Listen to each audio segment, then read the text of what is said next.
Okay, so good afternoon, everybody. Welcome once again for another talk about AI in project management. Today, I'm really excited to hear about Hussain and what his thoughts are around project management. But Hussain, do you want to just do a quick introduction for our viewers, as it were? Absolutely, Lloyd. Thank you so much for having me here. I'm really excited to talk about this ever interesting and evolving topic of AI. Um, but just a bit about me. I am the founder and CEO of Pervaz Consulting, and I like to call myself as a PMopreneur because I help companies improve project management, mostly by helping them set up, optimize, rebrand, in many cases, resurrect their PMOs as well. I do that through coaching, consulting, and customized project management workshops for teams as well. I'm also a LinkedIn learning instructor with a couple of courses on there, having served over 120,000 students and counting. Fantastic, and we'll definitely link into those courses as well when we share it. But thank you so much for sparing the time today. I am genuinely interested to hear what you've got to say. I've listened to some of your stuff as well. So let's dive in and talk more generally about the use cases for AI in project management. What's your thoughts? I think that with AI, it's really come about, mainstream, if you will, um, with the whole, chat GPT, generative AI stuff. But even prior to that, AI has been sort of pervasive within the project management and PMO space for some time. You've had situations where PM tools or advanced PPM tools would have things like scenario planning, right? Where it would allow you to go ahead and provide relevant data from the past for different projects and portfolios and allow you to assess how you would alter certain parameters for the best ROI portfolio for your company, right? That's not something that's new, that's been there for a while, right? Having said that, there are other things such as task recommendations that have been catching on as of late, but again, not entirely new. But with the whole generative AI situation coming in, you know, things have really caught fire and steam. We have companies that were sort of not so bullish on AI have now started to get into it, and people are expecting things like automated workflows, smart suggestions on tasks, auto reminders, auto task suggestions, things like that. Companies are focusing on risk predictions, if you will. So you could go ahead and have a bunch of projects, data included, and for a new project spinning out, you could say, okay, what are the risks that you would predict for something like this? And that would happen. I had someone the other day tell me, Hussein, I actually just punched in meeting minutes from a project kickoff, and it spun out the entire project charter for me. Right? Fantastic. That's fantastic, right? So it's not just at an organizational level, but even at an individual PM, BA, or even a coordinator level, the possibilities for AI to help you can really, really be amazing. And you don't necessarily need to have a tool that is advanced enough to have the certain AI capabilities to help you. You can go out to open source tools out there and use them to your benefit today. So I think that in itself is amazing. It's fantastic, and I love that example of setting the project charter up, because how many hours does it take you to create a project charter, and even if it's not 100% right, it's got to be saving you time, hasn't it? Absolutely. I mean, it's it helps you eliminate the thinking, you know, um, reinventing the wheel, as they say, right? So I mean, that's what templates usually help you do, but this is taking it to the next level, Yeah. right? So you don't have to think about all the things from scratch. You don't have to worry about grammatical situations. You have to just focus on whether this is accurate, it's presentable, adds certain nuances, and it's ready to go. And, Right? and I guess these systems can do it depending on the type of project as well, you know, the different charters, as it were. Yeah, and the interesting thing here, Lloyd, is that it's really how it's not really so much about now how can you make something look good. It's about how well can you ask a Yeah. tool such as ChatGPT to give you the most relevant sort of responses that you can leverage and reuse as much as possible. Yeah, I've heard about this whole new role, isn't there? Prompt engineering in terms of Exactly, that's the what way it you ask is. the question. Yeah, it's fantastic. Now we've sort of touched on one of the benefits there. I jumped on the project charter and the the efficiency that must drive. But what other benefits do you see around this AI and project management? In general, I know, and I'll really address one elephant in the room, which is a lot of people are scared about the fact that AI might take over project management. In fact, there's a stat. I'm not sure if it was by Gartner or someone else, but there was a stat out there that by 2030, 80% of PM's works are going to be taken over by um, by AI. Now, I'm not sure how true that's going to be, but I can tell you that today, PMs, PMO leaders, PGMs, portfolio managers should all be extremely happy that AI is there, because they need to think of AI as another resource that they can delegate their work to, because the AI technology at present helps you take care of the mundane administrative work that you would have had to spend time on, Mm, that you don't need to do anymore, and you can focus on things that really need you, which mm, is you to build relationships, you to influence people, you to chase after people if needed, you to negotiate, you to motivate, you to lead, etc. Right? So from things like taking down meeting minutes to creating brand new project schedules to, instead of beating things out of people about what are the risks, what are the possibilities, what will go wrong, what are the scenarios, how can we prioritize this, it all helps you narrow it down very, very quickly. And so uh, the benefits are in portfolio prioritization, the benefits are in management of schedule, benefits are in management of risk, benefits are in reporting and driving transparency, benefits are in CBA and cost benefit analysis, right? Definitely with the scenario planning, you can also have benefits in management of resources, because you can forecast how well certain resources will be available, and you can plan things accordingly. So across the board, you have AI touching PM work today, um, and make things happen.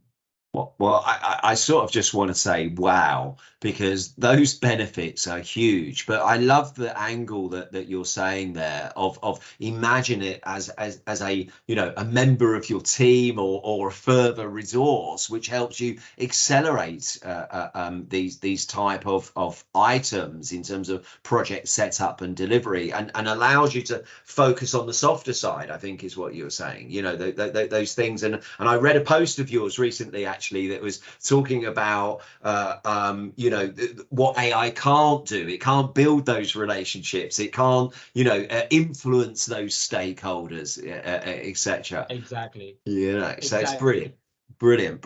Now those examples you gave there. Do you think they differ across sector or type of project, as it were? I really don't think so, to be honest, Lloyd.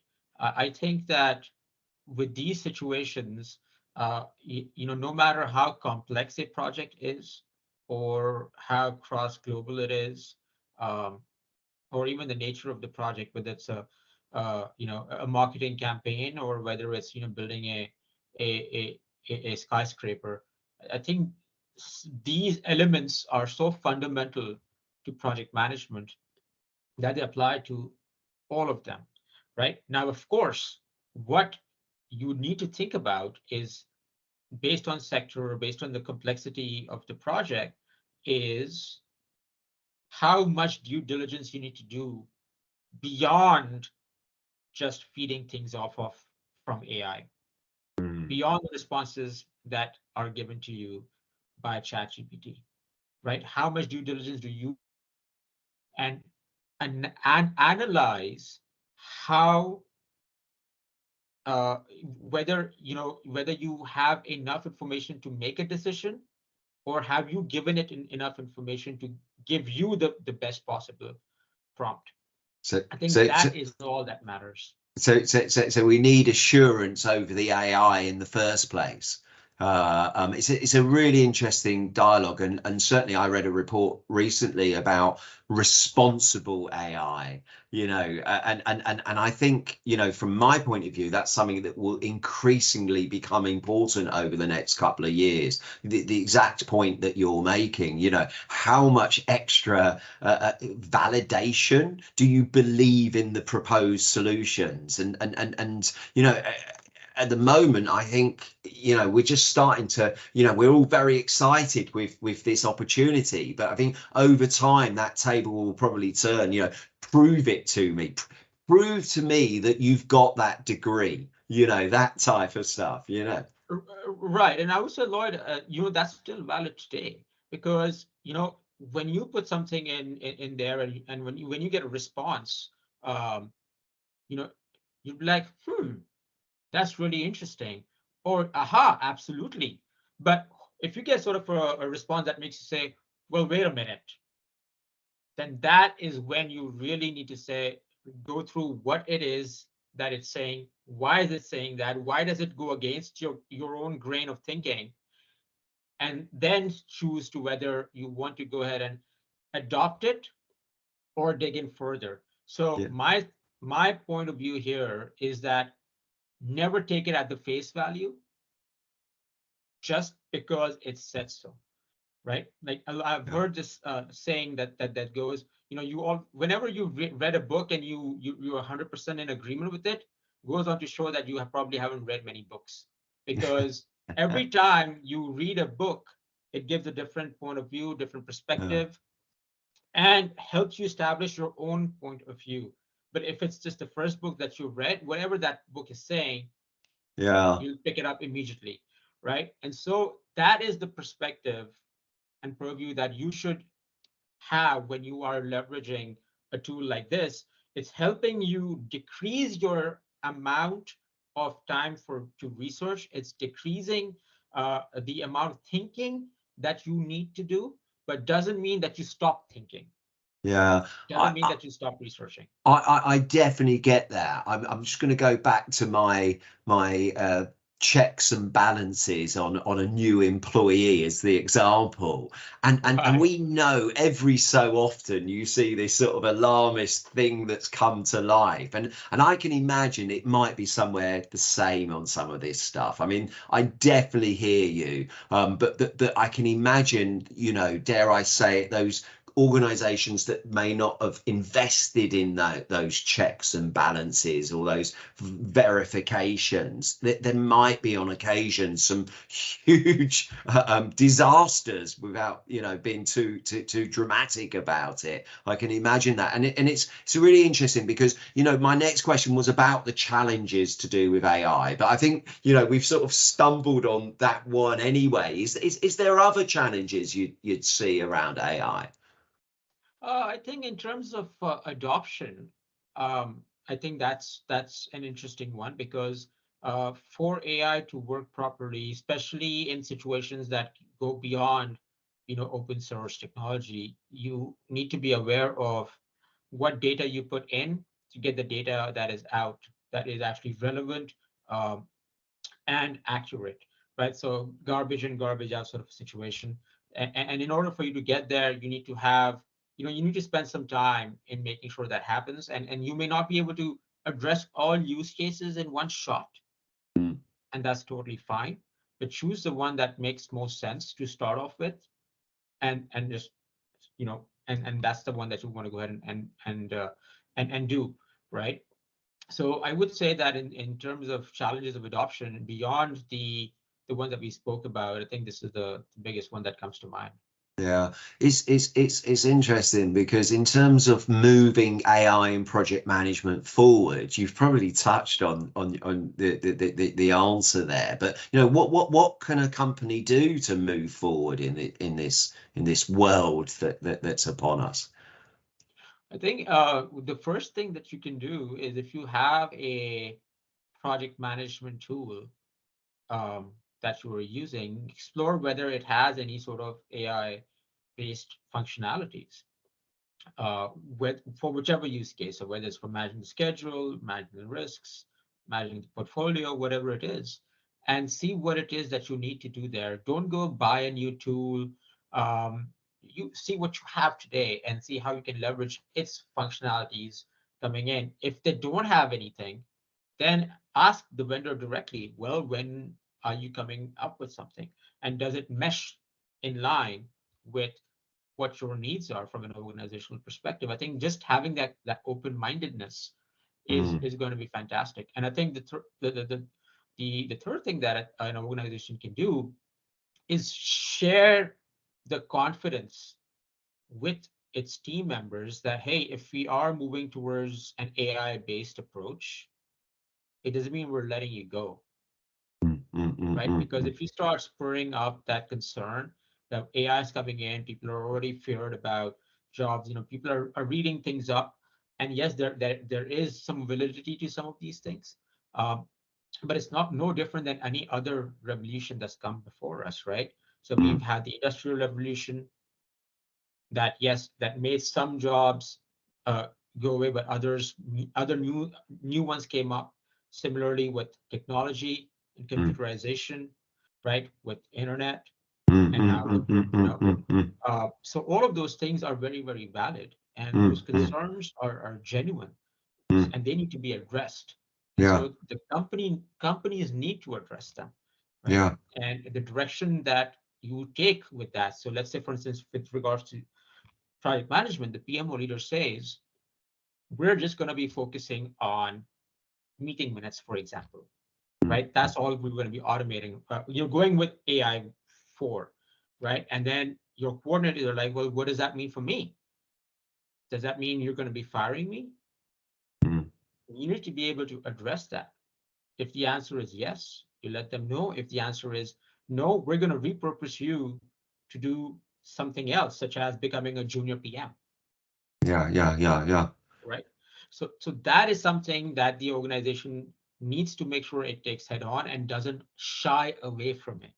Because with that, all of these pent up emotions that are already out there with AI are going to heighten up, but heighten up unnecessarily. Yeah. Right. You So said instead of something earlier embracing is it, people are shun it away.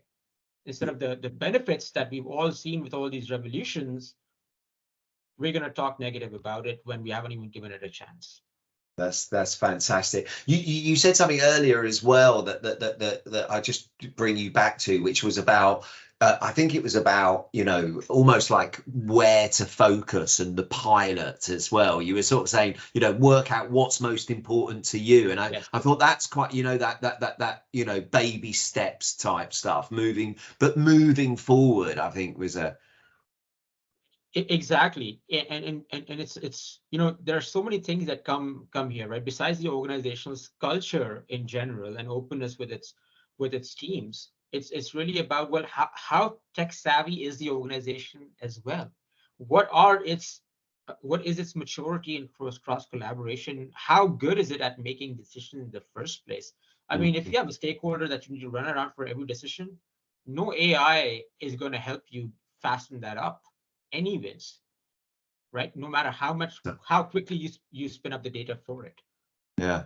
So those things really matter. So it's really about, okay, which use case firstly do we need the most, and what can we actually adopt today, Yeah. right? So if we can't get to those strategic high-end decision making, or massive complex strategic planning at an annual budget planning and portfolio planning meeting. Well, how can we make our PMs lives easier today? How Yeah. can we make our coordinators lives easier today? Let's start with those. Fantastic, fantastic. Well, look, we've been chatting for some time, so if I may, before I let you go, could I ask you one last question, which is if there was one takeaway that you wanted people to hear out of this conversation, what would it be? I would say that you can look at AI as half glass full or half glass empty, and my suggestion is that you look at it as half glass full. Be a bit open-minded about it, be optimistic about the opportunities that it presents, and helps improve not only our own workspace, but humanity in general.